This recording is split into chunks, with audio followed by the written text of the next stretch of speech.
નમસ્કાર, સ્વાગત છે આપનું. આપ જોઈ રહ્યા છો ન્યૂઝ 18 ગુજરાતી. હું છું આપની સાથે દીપા શર્મા. પહેલા વાત કરીશું અંધશ્રદ્ધાના ડામની.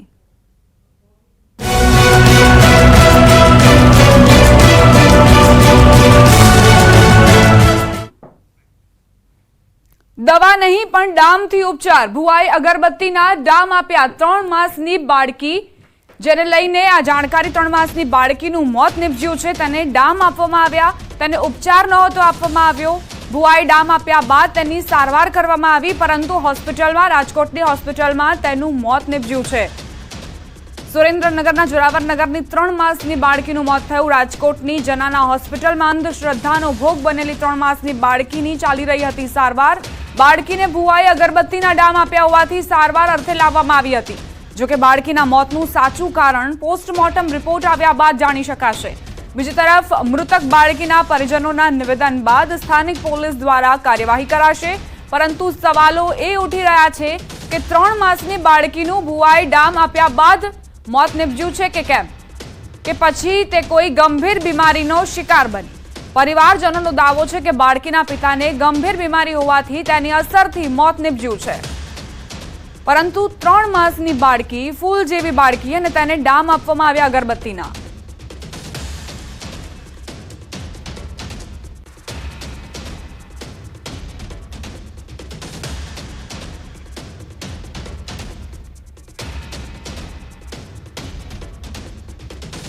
અમારી સાથે વિજ્ઞાન જાથાના પ્રમુખ જયંત પંડ્યા જોડાઈ ગયા છે લાઈવ. તેમની પાસેથી જાણકારી લઈએ. જયંતભાઈ, વારંવાર આવું બનતું હોય છે કે નાના નાના જે બાળકો હોય તેમને ડામ આપવામાં આવે, તેમને સારવારની જરૂર હોય, પરંતુ તેમને ભુવા પાસે લઈ જવામાં આવે.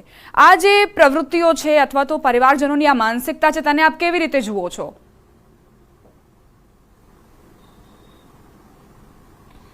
એક તો ખાસ કરીને આપણે ભારતની અંદર સદીઓથી ડામ આપવાની પ્રથા ચાલુ આવી છે, અને ક્યારેય પણ કોઈ પણ જાતિને ગ્રાસ લેવલે ખાસ કરીને અશિક્ષિત અને આવી માન્યતા અને કુપ્રથાને ટેકો આપનારો વર્ગ પણ મોટો છે. એટલે ડામ આપે તો એમ કે રોગ મટી જાય છે એવું વ્યક્તિગત માનતા હોય છે. પરંતુ આવા કિસ્સામાં મોટા ભાગે છે નાના માસૂમ બાળકો ભોગ લેવાતા હોય છે અને મોતને ભેટતા હોય છે. અમે છેલ્લા 33 વર્ષથી કામ કરીએ છીએ અને ડામ આપવાની પ્રથા ગુજરાત સહિત બીજા રાજ્યોમાં પણ પ્રવર્તે છે. ગુજરાતની અંદર તો પણ ખાસ કરીને સુરેન્દ્રનગર જિલ્લો છે એ ડામ આપવાની પ્રથાની અંદર અગ્રેસર છે એવું પણ અમે કહી શકીએ છીએ. અમે જોઈએ છીએ કે આપણે આ 21મી સદીમાં વિહાર કરીએ છીએ કે ક્યાં છીએ. આપણે વિજ્ઞાન, ટેકનોલોજી ને મંગળ, ચંદ્ર ઉપરની વાતો કરીએ છીએ, ત્યારે આપણી માનસિકતા ક્યાં છે? અમે જ્યારે માસૂમ બાળકો છે, 3 માસના છે, 1 માસના છે, અને આ કુમળા બાળકો ઉપર હેવાનિયત કરવામાં આવે છે, ભુવા દ્વારા આવે છે, માન્યતાના પરંપરાના નામે કરવામાં આવે છે. આ કરુણ ઘટના છે. એમાં આપણે સૌ એટલા માટે જવાબદાર છીએ કે જાગૃતિનો અભાવ છે. ખાસ કરીને સરકારનું વલણ છે જે વૈજ્ઞાનિક મિજાજ વાળું હોવું જોઈએ, તેમાં પણ ત્રુટિ છે. આપણી જે એજન્સીઓ, સરકારી એજન્સી ગ્રાસ લેવલે સાચી હકીકત મૂકવામાં પણ નિષ્ફળ રહી છે. અમારા જેવી સંસ્થા છે જે લોકચળવળથી કામ કરે છે, એની પણ આપણે ખામી જોઈ શકીએ છીએ. આ બધા હોવા છતાં પણ આ બાળકી છે, જોરાવરનગરની બાળકી છે, અમે રૂબરૂ મુલાકાત કરી ત્યારે તે મોતને સામનો કરી રહી હતી. બંને બાળકો, એક બાળક હતો એ પણ મોતને આઈસીયુમાં હતો. અમે જાહેર કર્યું હતું કે આ બંને મોત સામે ઝઝૂમી રહ્યા છે. ત્યારે જોરાવરનગરની બાળકી છે, એનું મોત થયું છે. એના પરિવારજનો હતા, સહકાર આપતા નહોતા, સામેથી અસહકાર આપી અને ફરિયાદની વાતો કરતા હતા. અમે એને ખાસ કીધું કે અમે આ બાળકીને છે અમે માતાજીની જગ્યાએ લઈ ગયા હતા અને અગરબત્તી છે એના છાતી ઉપર પડી, તો એની છાતી કંઈ આ 3 માસની બાળકીની છાતી ખુલ્લી હોય એવું માની ન શકાય. પરંતુ એ એક જાતનો બચાવ કરતા હતા અને સહકારની ભૂમિકામાં ન હતો. અને અમે જોયું તેનું વલણ ટોટલી અંધશ્રદ્ધાનું પોટલું હતું. આખો પરિવાર અંધશ્રદ્ધાનું પોટલું હતું. અને આને કારણે આ બાળકી છે એને જીવ ગુમાવ્યો છે. આ બાળકીના જેટલા દોષિત છે એની સામે કડકમાં કડક કાર્યવાહીની જાથા માગણી કરનાર છે. અમે રૂબરૂ પણ આવેદનપત્ર આપી અને તેના કલેક્ટર, એસપીને મળીને આ સામે ઠોસ કદમ ઉઠાવવાની માગણી કરનાર છે.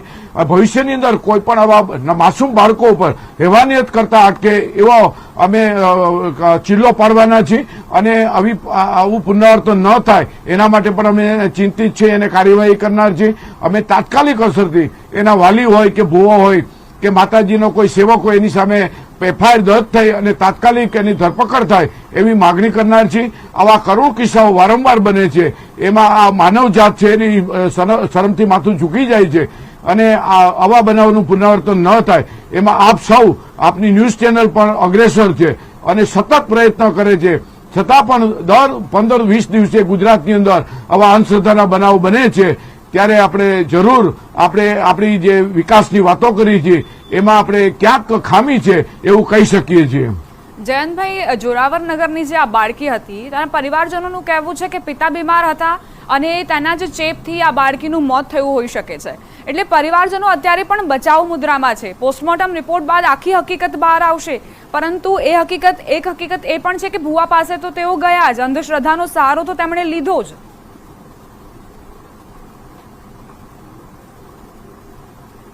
ખાસ કરીને આ પરિવાર છે, તમને હું દાવાપૂર્વક કહી શકું છું, કારણ કે અમે એના વાલીને એના પિતાને મળ્યા છીએ અને એને ચોખ્ખું કીધું કે અમે માતાજી પાસે લઈ ગયા હતા, અગરબત્તી છે, રાખ છે, ખરી ગઈ. હવે રાખ ખરી ન જાય પણ એ બચાવ પક્ષના મૂળમાં છે, સ્વીકારવા તૈયાર નથી. અને જો પોસ્ટમોર્ટમ રિપોર્ટ આવશે અને આ બાળીને 100% ભુવા પાસે કે એના માતાજીનો જે મંદિરમાં લઈ ગયા એનો સેવક હોય, કોઈ દ્વારા એને ડામ આપવામાં આવ્યો છે. હું અહીંયા દાવાપૂર્વક કહી શકું છું, એના પરિવારના શરીર ઉપર પણ અમે નિરીક્ષણ કર્યું તો આવા ડામ અમે જોયા છે, અમારા કાર્યકરોએ જોયા છે, મીડિયા કર્મીઓએ પણ જોયા છે. એટલે આ ડામ એના ઘરમાં ઘરેલું એક વ્યવસ્થાનો ભાગ છે. એટલે એ તાત્કાલિક નહીં સ્વીકારે. માત્ર ને માત્ર પોલીસ છે, કડક કાર્યવાહી કરશે અને એના પરિવારજનોના બીજાના નિવેદન લેશે તો હકીકત સામે આવશે. સ્થળ ઉપર જે માતાજીના મંદિરે લઈ ગયા તેની મુલાકાત લેશે તો પણ સાચી હકીકત સામે આવ્યા વગર નથી રહેવાની. અમે પણ રૂબરૂ મુલાકાત કરી અને આ જે માતાજીનું સ્થાનક છે ત્યાં જઈ અને આ પરિવારને કાયમી નસીહત મળે એવી કાર્યવાહી કરનાર છીએ. જયંતભાઈ, આપ અમારી સાથે જોડાયેલા રહેજો. અમારા સંવાદદાતા અક્ષય પણ જોડાઈ ગયા છે વધુ જાણકારી સાથે. અક્ષય, અત્યારના શું અપડેટ તમને પ્રાપ્ત થયા છે? 3 માસની બાળકીનું જે મોત થયું છે અને આરોપ મૂકવામાં આવી રહ્યા છે કે ભુવાના ડામ પણ તેને આપવામાં આવ્યા હતા. બીજી ચોક્કસથી વાત કરવામાં આવતો જે સમગ્ર મામલે ગઈકાલે મોડી રાત્રિના જે જોરાવનગર પોલીસની ટીમ છે એ આ મામલે રાજકોટ જવા માટે રવાના થઈ હતી અને બાળકીનું જે પોસ્ટમોર્ટમ કરવામાં આવશે, પોસ્ટમોર્ટમમાં જે મોતનું કારણ બહાર આવશે તેના બાદ સમગ્ર મામલે છે કાયદેસરની પ્રક્રિયા છે હાથ ધરવામાં આવશે. અને જે મૃત્યુનું જે સાચું કારણ છે ડામ દેવાના કારણે બાળકીનું મૃત્યુ થયું છે કે અન્ય કોઈ બીમારીના કારણે, કારણ કે બાળકી છે એના પિતાને એક ગંભીર બીમારી છે જેને લઈ અને કદાચ બાળકીમાં પણ તે ગંભીર બીમારીના લક્ષણો જોવા મળ્યા હતા અને તેના કારણે કદાચ બાળકીનું મોત થયું હોય તેવી પણ શક્યતાઓ છે, જેને લઈને ખાસ અને પીએમ રિપોર્ટ આવ્યા બાદ જ સમગ્ર કાયદેસરની પ્રક્રિયા છે તે પોલીસ દ્વારા હાથ ધરવામાં આવશે અને ત્યારબાદ માતા પિતા જે બાળકીના છે તેના દ્વારા જો સમગ્ર મામલે ફરિયાદ નોંધવામાં આવશે તો તેના આધારે ફરિયાદ નોંધી અને ભુવાની ધરપકડ કરવાની કે આગળની કાર્યવાહી હાથ ધરવામાં આવશે. અક્ષય, આપ જોડાયેલા રહેજો અમારી સાથે. જયંતભાઈ, અત્યારે પોલીસ જે છે તે પોસ્ટમોર્ટમ કરાવશે અને ત્યારબાદ આખી હકીકત બહાર આવશે કે આખરે આ બાળકીનું મોત કયા કારણોસર થયું, શું અંધશ્રદ્ધાના કારણે પણ આ બાળકીનું મોત થયું હતું. હવે મારો સવાલ એ છે કે જ્યારે મોટી વયના જે લોકો હોય તેઓ અંધશ્રદ્ધાના ચક્કરમાં ફસાઈ જતા હોય છે તે દરમિયાન તેમને કાઉન્સેલિંગની પણ જરૂર પડતી હોય છે. એટલે તેમની માનસિક સ્થિતિ એટલી ખરાબ થઈ જતી હોય છે કે તેઓ કાઉન્સેલરની જરૂર તેમને પડતી હોય છે. આવા નાના ફૂલ જેવા બાળકને ડામ આપવામાં આવે તો તેમની પર શું વીતતી હશે? શું માતા પિતાને તેનાથી કોઈ જ લેવા દેવા નથી હોતા? કેવી માનસિકતા હોય છે તે લોકોની?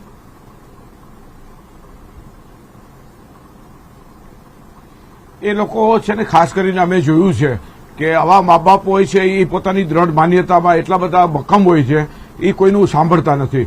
એટલે આપે એક વાત મને ગમી છે કે કાઉન્સેલિંગની જરૂર છે, એને સમજ આપવાની જરૂર છે.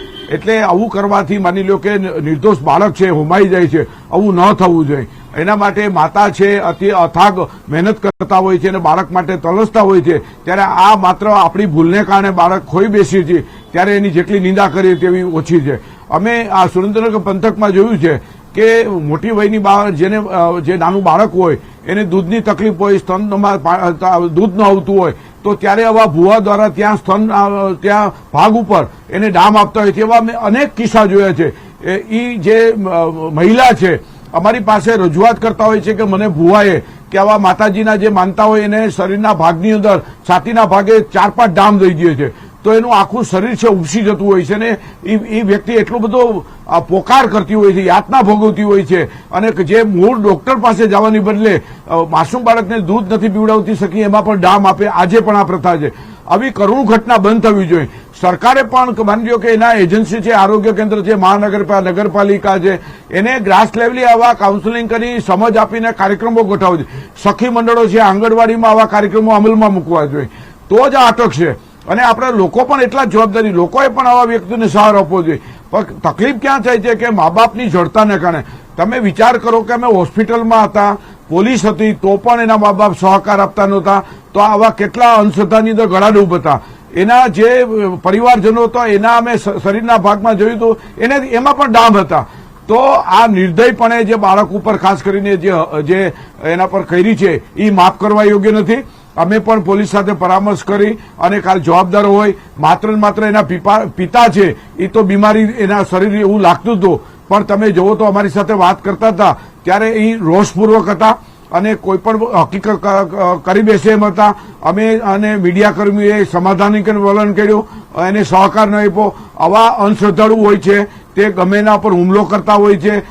અમે વિજ્ઞાન જાથા સતત પોલીસ અમને હૂંફ આપતી હોય છે અને સાથે રહેતી હોય છે. પણ આપણી જે જૂની માન્યતા છે, ઘર કરેલી છે, એના દૂર કરવા માટે લોક ચળવળ, આવા કાર્યક્રમો, સમજ કાર્યક્રમો અને સરકારનું વૈજ્ઞાનિક વલણ છે એ મહત્વનો ભાગ ભજવે છે. જયંતભાઈ, ક્યારેક તો એવું પણ બનતું હોય છે કે પરિવારનો કોઈ એક સભ્ય વિરોધ કરે કે આ ડામ નથી આપવા, ભુવા પાસે નથી જવું, તો પરિવાર તેની જ સામે બાયો ચડાવી લે છે. એટલે ભુવાઓએ એવું બ્રેનવોશ કરે છે લોકોનું કે તે પરિવારના જ અન્ય વ્યક્તિની વાત માનવા માટે તૈયાર નથી, પરંતુ ભુવાની વાત માનવા માટે તૈયાર થઈ જાય છે. એટલે પોલીસ અને પ્રશાસનને એ ભુવાઓ સામે પણ લાલાક કરવી જોઈએ.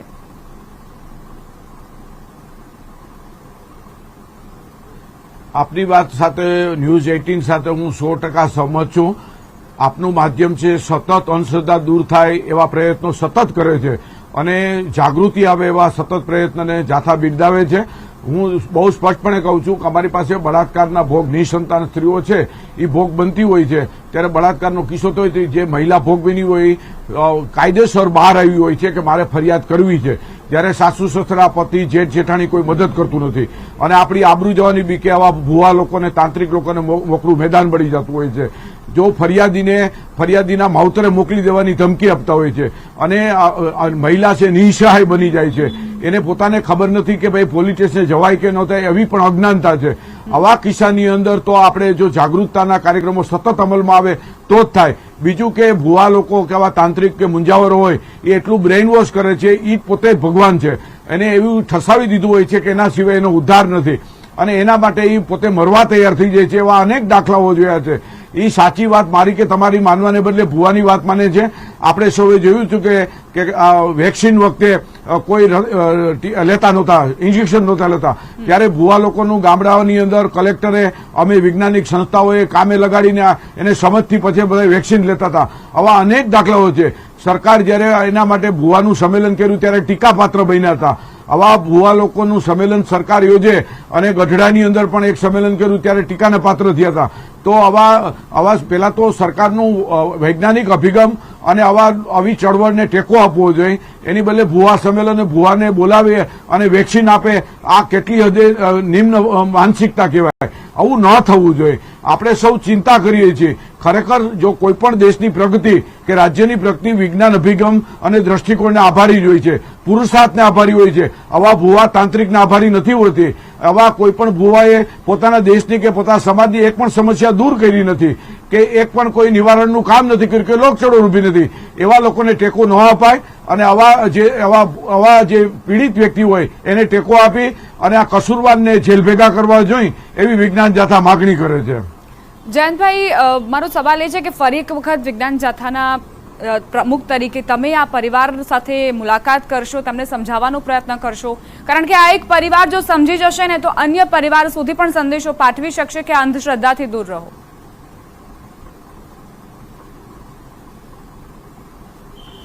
હું ન્યૂઝ 18 સાથે સહમત છું. અમે રૂબરૂ જવાના છીએ. પોલીસને અમે મળી અને એને કાઉન્સેલિંગ કરી એને સમજ આપશું કે આ માત્ર અંધશ્રદ્ધાને કારણે તમે દીકરીનો જીવ ખોયો છે. આવું તમે માતાજી પાસે લેવા જવાની કોઈ જરૂર નથી. શા કારણે માતાજી લઈ ગયા, તમારો હેતુ શું હતો, દર્શન કરવા જાઓ તો અગરબત્તીનો એને કેમ એના છાતી ઉપર પડે, આવી બધી વાત કરી અને તમે દોષિત જ છો અને તમે તમારી ભૂલને કારણે આ બાળકીનો જીવ ગયો છે એવી પણ સ્પષ્ટ વાત કરવાની છે. વિજ્ઞાન જાતા ક્યારેય બેવડા ધોરણની વાત નથી કરતો, એનો સ્પષ્ટ અભિગમને કારણે, તટસ્થના કારણે આખા દેશમાં વખણાય છે. એવી રીતે અમારી કામગીરી છે. હું આપને ખાતરી આપું છું કે અમે આવું બનાવનું પુનરાવર્તન ન થાય, એના વાલીને પણ સાચી સમજ થાય અને આજુબાજુ એના પરિવાર લોકોને પણ સમજ આપી આવા બનાવનું પુનરાવર્તન ન થાય એની હું આપના માધ્યમથી ખાતરી આપું છું. આભાર જયંતભાઈ અમારી સાથે વાતચીત માટે. તો જયંતભાઈ જો કહી રહ્યા છે કે અંધશ્રદ્ધાથી દૂર રહેવાની જરૂર છે અને અંધશ્રદ્ધા જ એ તમારા બાળકનો જીવ લઈ શકે છે. આ 3 માસની ફૂલ જેવી બાળકી જેને હજુ ઘણું બધું જોવાનું હતું, પરંતુ 3 માસ બાદ જ તેણે અલવિદા કહી દીધું આ દુનિયાને, અને અંધશ્રદ્ધાના કારણે.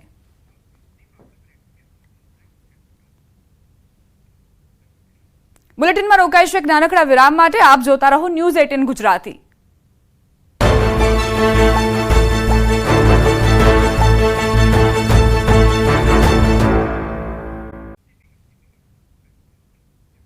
વિરામ બાદ સ્વાગત. વડોદરામાં હાર્ટ એટેકથી વધુ 2ના મોતના સમાચાર પ્રાપ્ત થયા છે. વડોદરામાં હાર્ટ એટેકના કારણે 2 દિવસમાં 9 લોકોના મોત થયા છે. ગરમીના કારણે હાર્ટ એટેકના કેસ વધ્યા હોવાની જાણકારી છે. 2019 બાદ ગઈકાલે 44.4 ડિગ્રી તાપમાન નોંધાયું. ગરમીના કારણે ઝાડા ઉલટીના કેસમાં પણ વધારો થયો છે.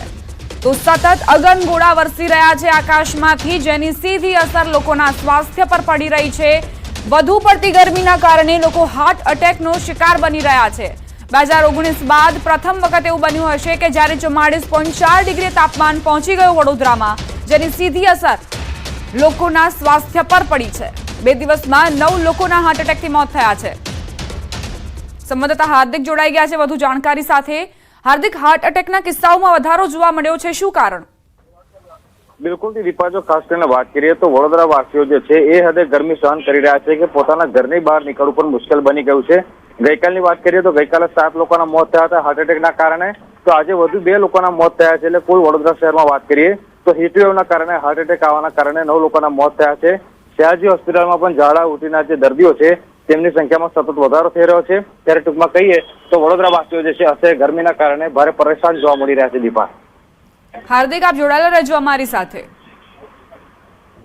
વધુ એક સમાચાર વડોદરાથી જ પ્રાપ્ત થઈ રહ્યા છે. સામૂહિક આપઘાત કેસમાં ધરપકડ કરાઈ છે. આપઘાત કરવા મજબૂર કરનાર વ્યાજખોરની ધરપકડ કરાઈ છે.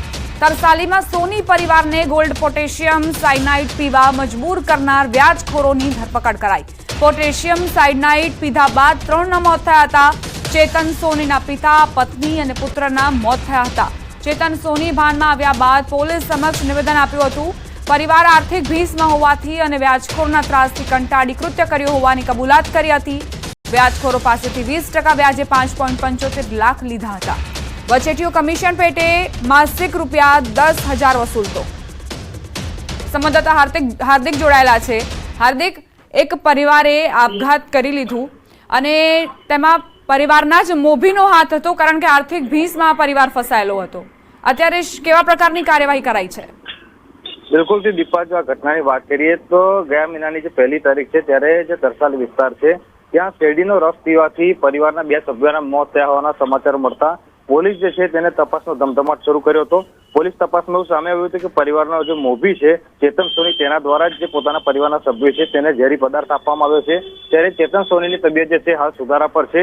તે સુધારા પર તબિયત હોવાના કારણે પોલીસ દ્વારા તેના નિવેદન લેવાની પ્રક્રિયા જે છે હાથ ધરાઈ હતી. તેના નિવેદનમાં તેને કેટલાક ચોંકાવનારા ખુલાસા કર્યા છે. ઉલ્લેખનીય બાબત છે કે વ્યાજખોરો પાસેથી ચેતન સોનીએ ઉછીના પૈસા જે 20% વ્યાજે લીધા હતા, પરંતુ જે વ્યાજખોરો છે તેઓ કડક ઉઘરાણી કરતા હતા અને તેમના ઘરે આવીને ધાક ધમકી આપતા હતા, જેના કારણે આજે સોની પરિવાર છે તેમને આપઘાત સુધીનું પગલું જે છે તે ભર્યું હતું. ત્યારે જે પોલીસ છે તેમના દ્વારા જે વ્યાજખોરો છે કુલ 4 લોકોની જે છે ધરપકડ કરવામાં આવી છે અને સમગ્ર જે આરોપીઓ છે તેમના વિરુદ્ધ કાયદેસરની કાર્યવાહી જે છે તે હાથ ધરવામાં આવી છે. દીપા, આભાર હાર્દિક જાણકારી આપવા માટે.